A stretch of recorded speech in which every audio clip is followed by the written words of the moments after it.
Hello friends, நம்மளோட சேனல்ல thread bangles எப்படி மேக் பண்றதுன்னு பார்க்கலாம். அதுக்கு உங்களுக்கு தேவையான silk thread எடுத்துக்கோங்க. then plastic bangles. அதுக்கு அப்புறம் அந்த thread வந்து நம்ம strips எடுக்கிறதுக்கு ஒரு exam pad மாதிரியோ இல்ல calendar அட்டை இந்த மாதிரி மூடி கூட எடுத்துக்கோங்க. கொஞ்சம் நல்லா நீட்டா இருக்க மாதிரி. இதுல வந்து நான் ஒரு 50 strips எடுத்துக்கறேன். நீங்க 40 ல இருந்து 50 strips எடுத்துக்கோங்க.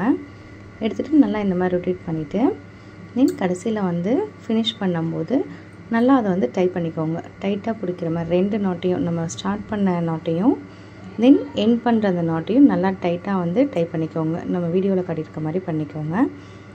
இதுல வந்து நீங்க டைட் பண்ணீங்கன்னா கட் பண்ணும்போது உங்களுக்கு கொஞ்சம் ஈஸியா இருக்கும்.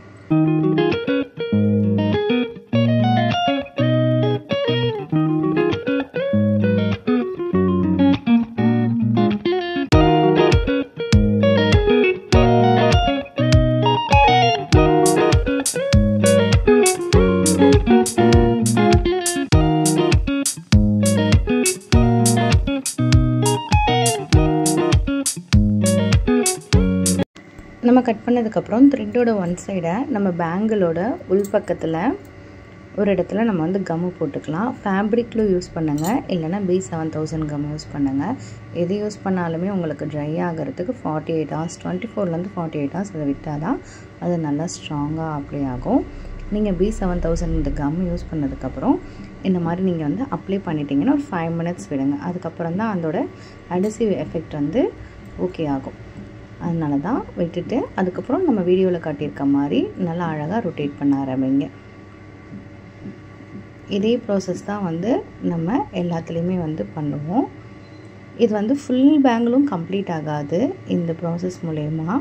நீங்க வந்து 50 strips தான் எடுத்து நம்ம ஃபர்ஸ்ட் காட்டணும் இல்லையா அதே மாதிரி இந்த பேங்கிள்ஸ் ஃபுல்லாவே கம்ப்ளீட் பண்ணுங்க. அப்படி பண்றப்போ உங்களுக்கு ஈஸியா இருக்கும். இல்ல நான் லாங்கா thread எடுத்துப்பேன். நான் வந்து கையிலேயே மெஷர்மென்ட் பண்ணி லாங்காவே thread எடுத்துப்பேன்னா உங்களுக்கு எடுக்கணும்னா எடுத்துக்கலாம். பட் லாங்கா எடுக்கும்போது நம்ம மொத்தமா ரொட்டேட் பண்றம்போது சிக் அதிகமாகும். அது ஃபுல்லாவே வந்து அது சிக் ஆயிடும்.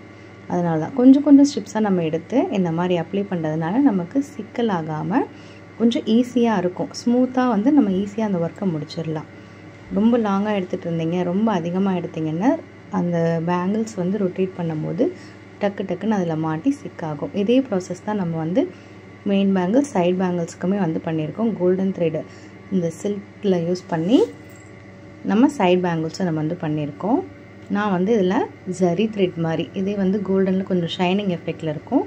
அந்த மாதிரி thread யூஸ் பண்ணிருக்கேன். உங்களுக்கு இந்த வீடியோ பிடிச்சிருந்தா மறக்காம சேனலை சப்ஸ்கிரைப் பண்ணுங்க. இதோட டெக்கரேஷன் பார்ட் 2 வீடியோவை நம்ம அடுத்ததா அப்லோட் பண்ணுவோம். Thanks for watching. Keep on support. Bye.